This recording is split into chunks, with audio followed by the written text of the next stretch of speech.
Hello les cinéphiles, j'espère que vous allez bien, je suis ravi de vous retrouver pour une vidéo qui va s'intéresser à la fois au nouveau film de Pedro Almodovar, son premier long métrage en langue anglaise, ainsi que mon petit rattrapage du jour, puisqu'il s'agit du film qui fait beaucoup parler de lui, ce thriller religieux captivant signé Edward Berger, qui est en lice pour les Oscars 2025, et c'est ce qu'on va voir aujourd'hui dans les films du vendredi, La Chambre d'à côté et Conclave.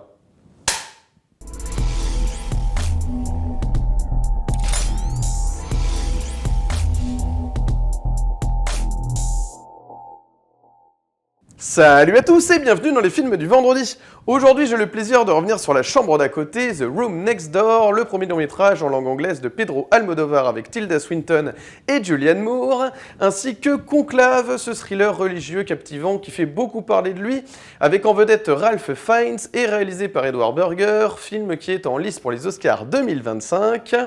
Et je commence sans plus attendre avec La Chambre d'à côté. Quel plaisir de retrouver Pedro Almodovar, toujours avec ses portraits de femmes lumineux, fortes comme ça, dans l'adversité. Ça fait vraiment plaisir depuis Madres Paralelas, sorti en 2021, qui faisait partie d'ailleurs de mes films de l'année 2021 préférés, avec Penélope Cruz, donc encore un film en langue espagnole, hein, bien sûr, on était encore en terrain connu là-dessus. Et cette fois-ci, eh bien, il choisit la langue anglaise avec ni plus ni moins que deux grandes actrices hollywoodiennes incroyables, hein, Julianne Moore bien sûr. Alors moi tout de suite quand j'ai vu que Pedro Almodovar allait nous embarquer sur un sujet clinique, hein, bien sûr, médical, tout de suite ça m'a fait penser à Still Alice, où elle était vraiment incroyable, Julianne Moore justement, elle incarnait voilà, une femme une mère de famille hein, qui était atteinte d'Alzheimer, donc sa vie était bouleversée, hein, ce rapport voilà, avec ses collègues, avec voilà, ses enfants, son mari, enfin c'était toute une histoire bouleversante, déchirante, très très bien racontée, le sujet était très très bien traité.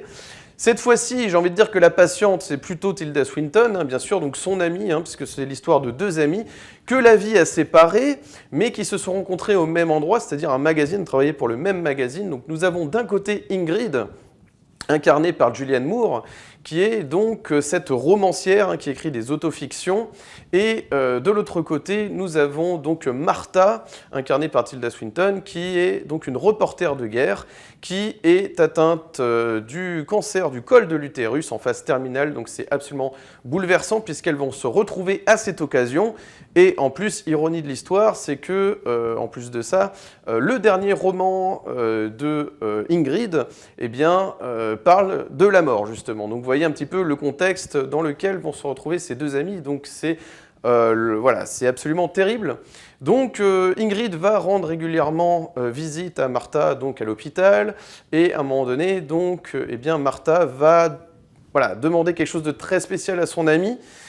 C'est de l'accompagner dans sa mort, voilà, elle a envie d'une mort digne, on peut la comprendre, tout le monde a envie de mourir dignement, et donc effectivement, elle lui demande de l'accompagner, car elle s'est procuré sur le dark web eh bien, un poison mortel, puisqu'elle veut en fait, voilà, elle veut se suicider pour abréger ses souffrances en fait, hein, ça pose toute la question de l'euthanasie, qui est en plus légale en Espagne, aux Pays-Bas, en Belgique et en Luxembourg, et qui fait encore débat par exemple en France, voilà, donc c'est un vrai sujet là-dessus. Et c'est l'euthanasie, mais c'est aussi le suicide assisté, hein, bien sûr, hein, voilà, dont il est question dans ce film. Donc, choix très compliqué pour Ingrid, qui va évidemment essayer d'aider son ami, mais d'un autre côté, voilà, assister quelqu'un dans la mort, ça pose de vraies questions. Effectivement. Donc, c'est absolument choquant, troublant comme sujet dans lequel Pedro Almodovar nous amène, mais en même temps nécessaire, très intéressant.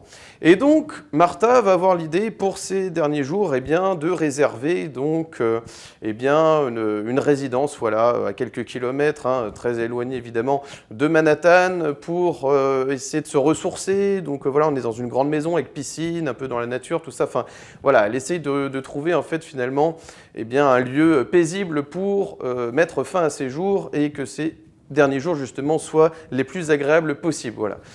Donc c'est un sujet original, c'est un sujet pas évident, évidemment, alors qui est traité avec... moi j'ai trouvé qu'il y avait de la subtilité justement parce que il n'y a pas de grands effets mélodramatiques en fait. C'est un film qui est assez sobre dans sa mise en scène. On On a vraiment, il n'y a pas de... Alors peut-être que certains trouveront qu'il n'y a pas assez de prise de risque, justement. Moi, c'est vrai que je me suis posé les questions quelques jours après.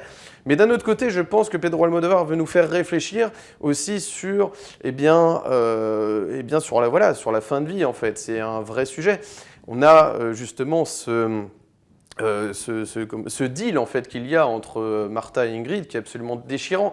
C'est-à-dire que Martha explique à Ingrid que lorsqu'elle verra donc sa porte fermée le matin, ça voudra dire qu'elle aura utilisé le poison et qu'elle aura décidé que c'était ce moment-là pour mourir en fait. Et c'est absolument terrible parce que pendant tout le film on se demande quand est-ce que la porte va être fermée et lorsqu'elle est fermée, que s'est-il réellement passé, vous voyez. Donc voilà, il y a un gros teasing là-dessus, c'est un peu le climax du film, j'ai envie de dire. Alors évidemment, dans la tête du spectateur, on peut imaginer toutes sortes de choses terribles, hein, parce qu'évidemment, l'envie de vivre, ça peut être quelque chose aussi qu'on peut jalouser chez l'autre. Hein. Pourquoi il y a des biens portants et pourquoi il y en a qui sont atteints du cancer. Donc c'est absolument injuste.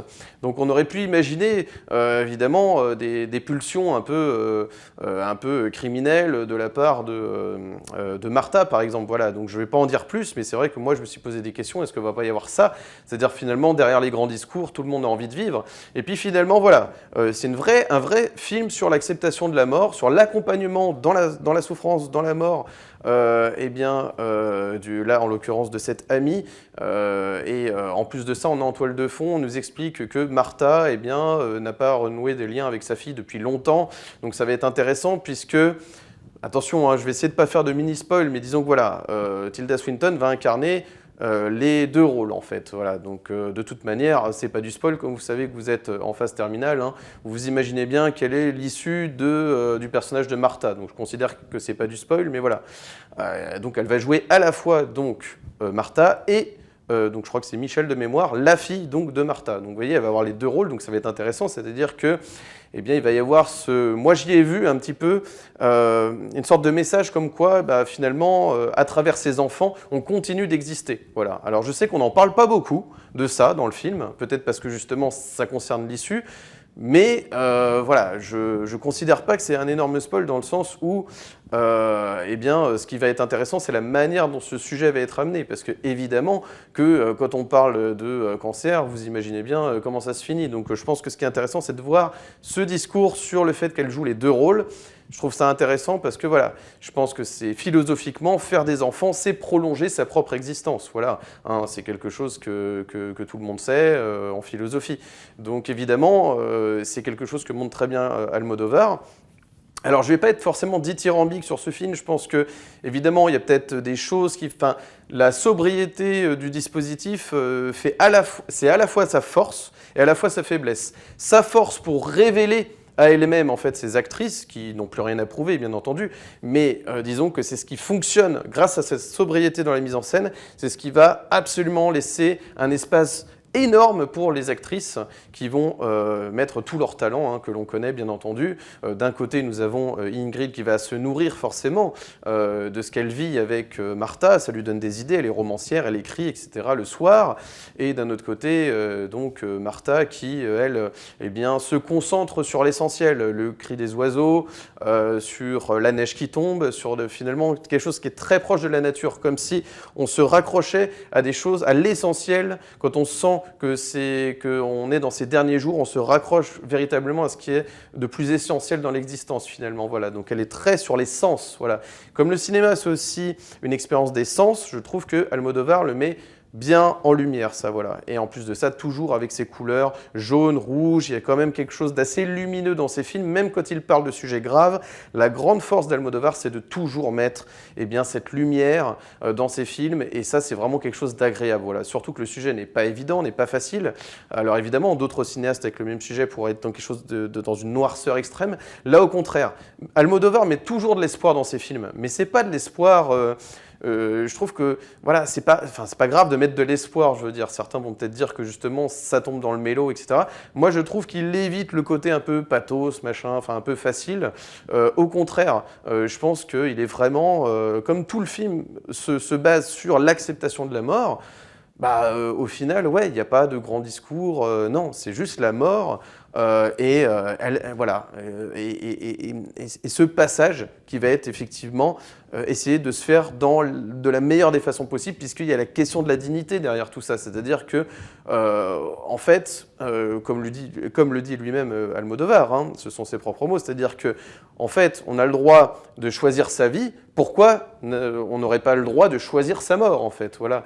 Et c'est un droit que certaines personnes ont ou devraient avoir et qui fait encore, effectivement, c'est encore un tabou, c'est de se poser la question vraiment, si c'est pour souffrir énormément dans ces derniers instants, pourquoi ne pas abréger les souffrances, effectivement, de la personne mourante? Franchement, c'est une vraie question.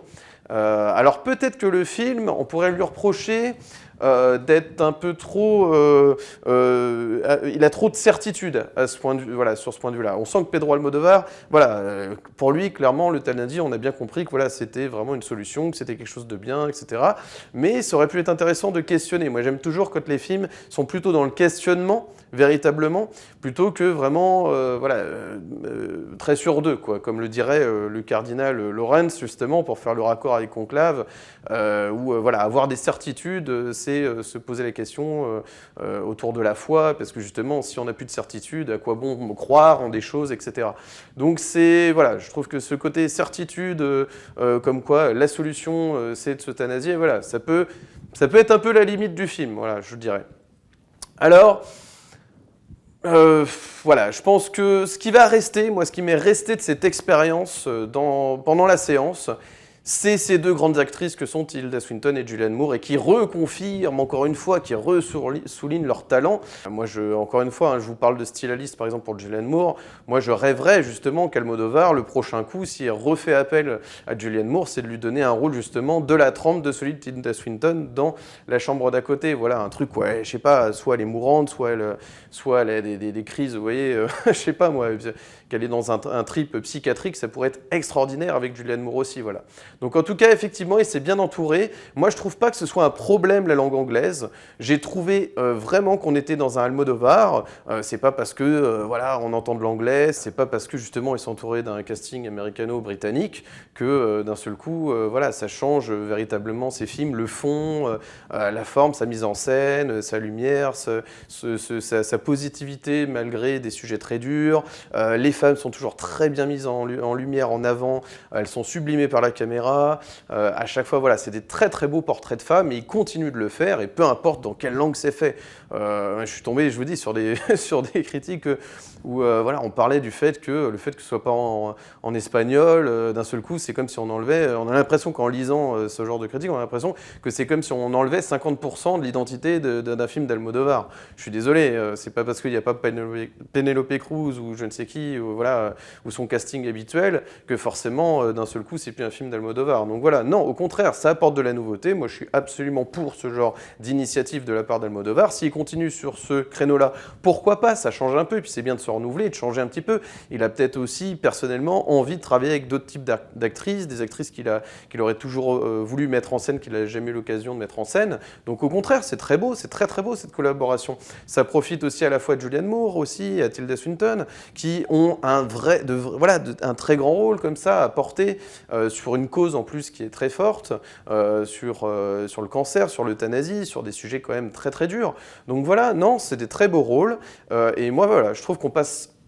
alors c'est bizarre de dire ça, hein, un bon moment, parce que c'est évidemment très triste, mais ce que je veux dire, c'est que voilà, ces actrices nous emportent dans cette histoire, dans cette amitié déchirante et déchirée aussi par l'issue d'une d'entre elles, inévitable, bien sûr, et l'accompagnement qui en découle, qui va être vraiment un vrai dilemme hein, pour l'une d'entre elles, parce que forcément, Ingrid, elle est quand même complice d'un suicide, enfin c'est un peu, d'ailleurs, il va y avoir cette petite ouverture judiciaire sur le final qui va poser des questions. Donc non, pour moi, écoutez, ça fonctionne. Tout n'est pas parfait. Il y a des choses, notamment il y a une séquence sur le passé. Je crois que c'est sur le passé de Martha qui est pas forcément très utile, mais bon. Il y a 2-3 choses comme ça. Peut-être que Almodovar aurait pu prendre plus de risques et questionner davantage son sujet plutôt qu'être véritablement nous livrer une certitude sur les sujets qu'il aborde. Mais le sujet est traité, donc on ne peut pas lui reprocher ça. Et puis si c'est son point de vue, après tout c'est son point de vue, comme vous connaissez ma devise, hein, prenez les films pour ce qu'ils sont, je prends le film pour ce qu'il est. Eh bien un film de Pedro Almodovar qui met en lumière encore des grands personnages féminins forts, avec toujours son image, sa positivité, son envie de rester malgré tout, avoir toujours une... Quand je dis positivité, hein, comprenez-moi bien, c'est plutôt la lueur d'espoir qui découle de ces films, bien sûr, de ces sujets, hein, véritablement. Hein, voilà, c'est ça, hein, quand je parle de positivité, bien entendu, parce qu'évidemment, sinon, comme à l'accoutumée, il y a quand même du tragique. Alors c'est vrai qu'il y a peut-être une époque où il était peut-être un peu plus rebelle, quand même, un peu plus cynique, j'ai envie de dire. Voilà, on sent qu'il y a évidemment le côté où Almodovar s'assagit, bien sûr, mais il y a certainement le poids des années. Mais franchement, pour un Almodovar d'aujourd'hui, de 2025, je trouve qu'il a quand même malgré tout, malgré le côté très, peut-être un tout petit peu plus lisse, un petit peu plus posé de son cinéma, eh ben, il a quand même encore des choses à raconter. Et je trouve que ce film, quand même, pour un Almodovar de 2025, eh bien, pour moi, c'est quand même un beau film. Il mérite d'être vu en salle, c'est un sujet important, voilà, donc je n'irai pas plus loin, c'est certainement pas, je pense pas que le film fera, c'est trop tôt pour le dire bien évidemment, hein, mais c'est pas sûr qu'il fasse partie de mon top des films de 2025, voilà, peut-être pas, mais j'aurais passé une bonne séance et pour un sujet important, voilà, donc merci Pedro Almodovar pour ça. Donc je vous recommande pour passer une bonne séance de cinéma, La chambre d'à côté de Pedro Almodovar. Je passe maintenant au second film du jour et il s'agit de Conclave, réalisé par Edward Berger qui nous avait proposé la troisième adaptation d'À l'Ouest Rien de Nouveau qui était sorti uniquement sur Netflix. Alors moi je me souviens qu'il m'avait laissé un peu moins de souvenirs quand même marquants que le film de Sam Mendes sorti 3 ans avant, en 1917. Alors bien sûr qu'il avait bénéficié d'une sortie en salle, alors peut-être que ça a joué, et puis évidemment, avec Roger Deakins à la direction photo, c'est vrai que rares sont les films mauvais qui peuvent en découler, voilà, mais c'est une opinion personnelle. Non, blague à part, vraiment, on n'est pas obligé d'avoir Roger Deakins, bien sûr, pour faire un film sur la Première Guerre mondiale, mais si tant est que ça m'a laissé quand même moins de souvenirs. Alors le film avait été salué, moi je me souviens quand même que j'avais grosso modo passé un bon moment, mais c'est vrai que peut-être que c'est le fait que ce soit sorti que sur Netflix, si je l'avais vu dans une grande salle de cinéma, peut-être que ça aurait changé un petit peu mon avis, que j'aurais plus de souvenirs, mais en tout cas c'était une bonne adaptation, bien entendu. Et donc ici, j'étais curieux de voir, en plus de ça, parce que aussi le film fait beaucoup parler de lui, qu'il est en lice pour les Oscars 2025, on a Ralph Fiennes aussi en vedette, je me dis bon, il y a moyen de faire aussi un bon film, en plus, un thriller religieux, tu te dis waouh, intéressant, tu vois. Donc forcément, j'étais intrigué, je me suis dit j'ai l'occasion de le rattraper, je ne vais pas bouder mon plaisir. Donc voilà, Conclave, réalisé par Edward Berger, qui nous plonge au Vatican avec un pape qui décède et donc qui va être remplacé. Donc on a tous les cardinaux qui vont être en lice pour ce conclave organisé par le cardinal Lawrence, interprété justement par Ralph Fiennes, qui est donc chargé de organiser ce vote, bien sûr, pour élire le nouveau pape. Voilà, donc il va y avoir un peu... Telle une enquête policière, j'ai envie de dire, tout un jeu de pistes, de complots, d'enquêtes, de manipulations, de calculs pour arriver au pouvoir, puisque finalement on s'aperçoit que même dans la sphère religieuse, on peut retrouver effectivement les mêmes problématiques qu'en politique finalement.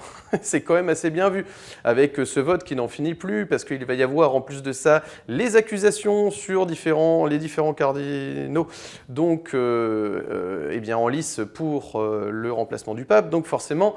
il va y avoir tout un jeu là-dessus. Alors, tel des scandales sortis dans la presse, hein, c'est un peu ça, hein, c'est au fur et à mesure, le vote va être affiné en fonction des scandales qui vont tomber sur l'un et l'autre. Hein, en fait, c'est un peu ça.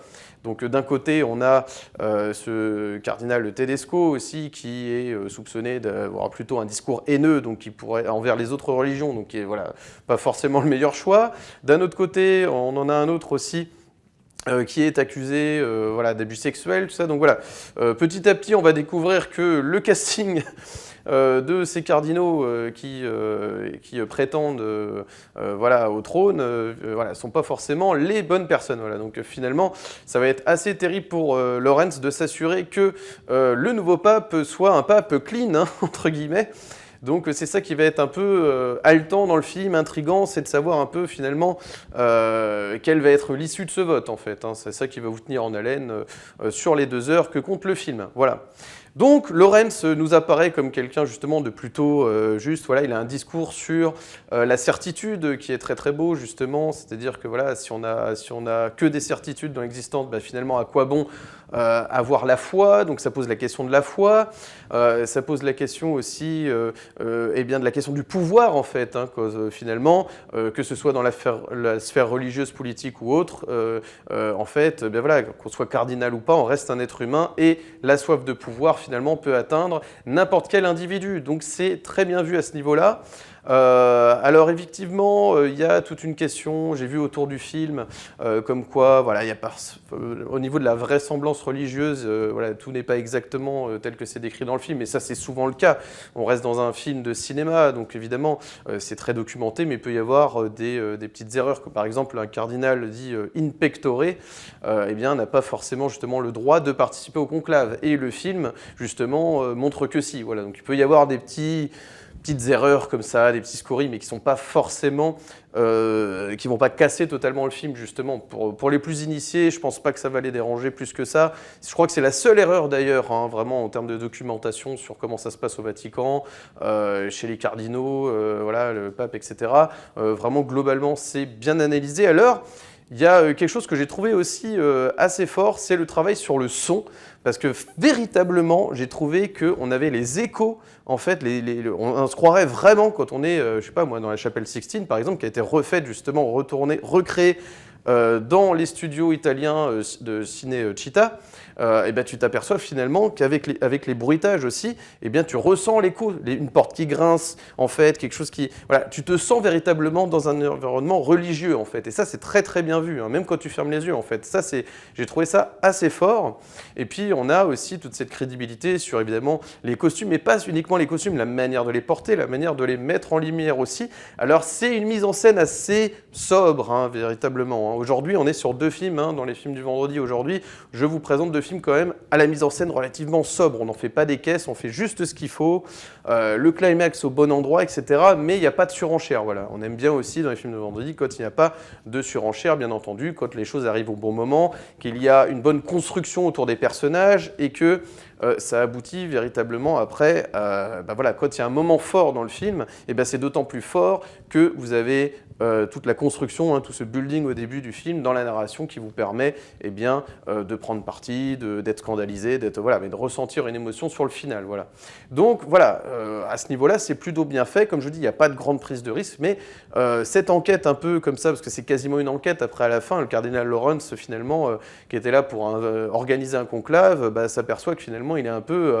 il y a presque des relents de films d'espionnage en fait. Hein, vous voyez, on sent que Burger joue un peu avec le film d'espionnage au sein de l'Église, de ces religieuses qui, elles aussi, peut-être, cachent des choses qu'ils pourraient savoir. On s'aperçoit que, finalement, il y a beaucoup de personnes qui sont au courant de certaines choses, sauf le cardinal Lawrence. On est un peu, finalement, comme le cardinal Lawrence pendant tout le film, en fait. Il y a plein de choses qu'on ne sait pas, on enquête un peu avec lui pour savoir ce qui se passe. Quelle est la prochaine casserole que va découvrir le cardinal Lawrence, d'ailleurs. C'est un peu, il y a une petite part d'humour, j'ai l'impression, qu'a glissé Burger dans son film, parce qu'on sent que quand on découvre quand même le visage un peu dépité de Lawrence à chaque fois qu'il apprend un truc sur une nouvelle casserole sur un autre cardinal, eh bien voilà, il est dépité et tout. Et c'est vrai que parfois, moi je me souviens en tout cas pendant la projection du film, eh bien il y a des gens qui riaient justement pour ces raisons-là. Et on comprend au bout d'un moment, parce que tu te dis quel va être le prochain scandale jusqu'à l'élection du pape. Je ne vais pas révéler l'issue, mais tu te dis, ouais, effectivement, on t'apprend encore des nouvelles choses. Donc effectivement, c'est bien vu, c'est bien vu. Alors évidemment, le film, comme je vous dis, il n'y a pas de grande prise de risque, c'est ce qui fait que ça ne va pas altérer mon top de mes films de 2024 préférés. Voilà. C'est un bon film. De toute manière, si c'était le cas, ce serait encore pareil. Il y aurait Emilia Pérez que j'aurais dû mettre dans le classement. Enfin, on n'en finit plus. Vous voyez, mais il faut bien faire un choix. Et j'ai voulu aussi, dans mon top, mettre un peu en lumière des films dont on parlait un peu moins, comme le Jérémy Clapin aussi, ou le Comme un lundi. Voilà, j'ai voulu mettre un peu en lumière aussi des films dont on parlait un peu moins, je trouve, et qui étaient pourtant assez novateurs. Il y avait des belles idées, donc j'ai voulu un peu les rehausser, ceux-là. Voilà, donc... Voilà, c'est un bon film, je comprends le succès, ça fait plaisir de voir justement un film intelligent qui se sert un peu de 2-3 petits codes du genre, de l'espionnage, du thriller, pour raconter une histoire autour de la religion, autour de la foi, autour du pouvoir, et voilà, toujours aussi plus grandissant dans le cœur des hommes qui, bah voilà, hein, c'est difficile d'être un être pur, 100% pur, et aussi ça pose la question de l'être humain et de ses, voilà, de ses faiblesses, voilà. Donc c'est assez bien vu, je trouve qu'effectivement. Alors, il y a 2-3 petits trucs. Enfin, moi, il y a un truc aussi sur l'acting, par contre, qui m'a un petit peu fait tiquer. C'est notamment sur le jeu de Ralph Fiennes, qui est très bon en fait, dans tous les moments où il est dans l'intériorisation de ses émotions, dans l'interrogation aussi, quand il interroge les gens un peu sur ce qu'ils ont fait, sur le contexte de la mort du pape aussi, qui est très flou. On se demande s'il n'y a pas encore aussi, vous voyez, des choses qu'on ne sait pas. On découvre plein de choses qu'on ne sait pas dans cette chambre qui va être scellée en plus de ça, donc on a envie d'y pénétrer. Enfin, vous voyez, c'est ça le côté un peu thriller du film. Eh bien, voilà, dans ces moments-là, il est bon, et dans les moments où il s'énerve, comme ça, où il a un peu des sautes d'humeur, j'ai trouvé que c'était un tout petit peu moins juste. Alors vraiment, vraiment c'est du pinaillage, mais c'est là, voilà, où je me suis demandé si Burger donnait des intentions de jeu ou pas à ses acteurs. C'est là que je me suis posé les questions. Ou est-ce que Fiennes a dû se débrouiller tout seul pour jouer, vous voyez, pour jouer ce texte et qui sonne de la manière que lui pensait être juste, en fait. Voilà. Mais ce que je veux dire, c'est que Burger, on se demande si vraiment il a pensé toutes ces séquences en termes d'acting aussi. Je pense qu'il s'est surtout concentré sur voilà, sa mise en scène, sur ses plans, que peut-être sur le jeu des acteurs parfois. Voilà, c'est peut-être ce que je peux dire. Voilà. On verra par la suite ce que ça va donner. Je sais qu'il a un nouveau film d'ailleurs, ça fait le lien avec La Chambre d'à côté, avec Tilda Swinton d'ailleurs, qui devrait être au casting de son prochain film. Donc on verra ce que ça donne. Voilà, peut-être avec un film aussi qui met encore plus les acteurs au premier plan. C'est déjà le cas ici, hein, mais je veux dire, on va voir sur son prochain film aussi si c'est pas encore plus le cas, parce que j'aimerais élucider ce petit mystère autour de sa manière peut-être de faire de la direction d'acteur. Peut-être qu'il fait pas des masses de direction d'acteur, est-ce qu'il concentre plus sur la mise en scène? À voir par la suite. En tout cas, voilà, c'est un film qui est intéressant. C'est bien de le voir en salle, oui, oui. On passe un bon moment de cinéma, voilà. Alors de là à ce que ce soit le gros film Oscar, nanana, estampillé Oscar, voilà, c'est peut-être un peu fort, voilà. On s'enthousiasme parce qu'effectivement c'est assez original. Après, voilà, comme je vous le dis, moi j'aime bien quand même la prise de risque au cinéma, c'est ce qui va me manquer pour véritablement voilà, être plus enthousiaste que ça autour de ce film. Mais en tout cas, oui, il est à voir, et ça rappelle aussi, évidemment, que quelle que soit la sphère, je vous dis, si c'est la religion, si c'est la politique, si c'est je ne sais quoi, d'autres communautés, voilà, finalement, l'être humain reste un être humain et donc imparfait, et donc peut... et bien évidemment, voilà, par soif de pouvoir, évidemment, on peut en arriver à des choses un peu absurdes. On se dit, on est à deux doigts d'avoir un pape, vous voyez, extrémiste, et que voilà. Donc on retrouve les problématiques finalement qu'on a même en dehors de l'Église. Voilà, ce que je veux dire. Voilà. Donc vraiment. Sur ce point de vue-là, je trouve que c'est bien fait. Voilà. Donc écoutez, faites-vous aussi votre propre opinion, n'hésitez pas. En tout cas, moi, personnellement, je vous le conseille. Évidemment, c'est un bon film. On verra ce qui se passe aux Oscars, parce qu'il y a quand même d'autres films en lice. Hein. Comme vous le savez, moi, je pense que vous avez bien compris que j'avais un immense espoir pour The Substance, bien sûr, de Coralie Farja. Véritablement, je pense que voilà, je serais très heureux si elle repartait avec un prix, Coralie Farja, que ce soit pour son film, pour Demi-Mour ou pour elle, ou je ne sais plus quelles sont les catégories exactes, mais je sais qu'elle est en lice aussi pour le meilleur film. On verra ce qui se passe. Moi, pour moi, ce ne sera pas Conclave, voilà. Hein. J'ai pas envie de mettre Conclave meilleur film pour autant, surtout quand il y a The Substance. Voilà, pour moi, bon, ce serait pas scandaleux, évidemment, parce que c'est un bon film, mais voilà. J'aurais ma petite frustration quand même. Je dirais, tiens, quand même, pour le travail énorme qu'a fait Farja, si c'est Conclave qui l'a, bon, on verra bien. Hein. On verra ce qui se passe aux Oscars, les amis. C'est en mars prochain, la date arrive à grands pas, mais en tout cas, voilà, j'ai rattrapé Conclave, ça n'altère en rien mon top de mes films sortis en 2024 préférés. Voilà, mais je vous recommande quand même de voir ce film en salle. Si vous avez aimé cette vidéo, n'hésitez pas à mettre un petit like, de vous abonner, d'activer la cloche pour ne manquer aucune de mes nouvelles vidéos et de me suivre sur Instagram, Steph_LFDV. N'hésitez pas à m'ajouter sur Instagram afin d'être tenu informé des prochaines vidéos sur la chaîne ou tout simplement pour accéder à mon contenu. Alors, pour la prochaine vidéo, j'avais hésité à faire une spéciale biopic puisque nous avons notamment Un parfait inconnu, hein, donc voilà, ce biopic sur Bob Dylan avec Timothée Chalamet, réalisé par James Mangold, hein, qui avait fait donc Walk the Line justement avec Joaquin Phoenix. Je me dis tiens, bon, pourquoi pas le mettre en même temps que Better Man sur Robbie Williams, mais je me dis oulala, bon, je suis vraiment pas chaud, j'ai vraiment peur que la seule idée du film ce soit qu'on ait remplacé Robin Williams, enfin en tout cas un acteur, un véritable acteur, je veux dire par un singe. Je me dis si c'est la seule idée pendant 2 heures, ça va vite me gonfler.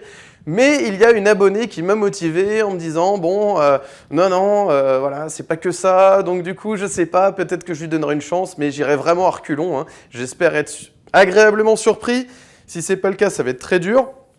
Voilà, donc soit je ferai que sur Un parfait inconnu, si vraiment, voilà, il y a quoi vraiment rentrer vraiment dans le détail, et puis si c'est un peu light, et ben, j'agrémenterai, je ferai une spéciale justement biopic de 2025 avec, du moins de janvier 2025 avec Better Man, donc à voir. Voilà, j'ai très peur que ce soit le gros truc à la Bohemian Rhapsody, à la Rocketman, ou ça très très grand public, quoi, mais pas forcément, vous voyez, voilà, dans le meilleur du terme, quoi, je veux dire, j'ai un peu peur, voilà, j'ai un peu peur sur Better Man. Franchement, je trouve qu'en plus, on nous le vend déjà avant de rentrer dans la salle, on vous dit que c'est le film de l'année. Ça, c'est le genre un peu, vous savez, de spot promotionnel où je me méfie toujours un peu. Voilà, j'ai un peu peur de ça. Je suis pas du tout chaud, mais bon, il y en a qui me l'ont recommandé, vas-y, etc. Non, tu seras agréablement surpris. J'espère, les amis, j'espère. Donc, on verra ce qui se passe. En tout cas, bah écoutez, moi il ne me reste plus qu'à vous souhaiter un excellent vendredi, un excellent week-end. Et d'ici la prochaine vidéo, comme toujours, n'oubliez pas, prenez les films pour ce qu'ils sont. Allez, ciao!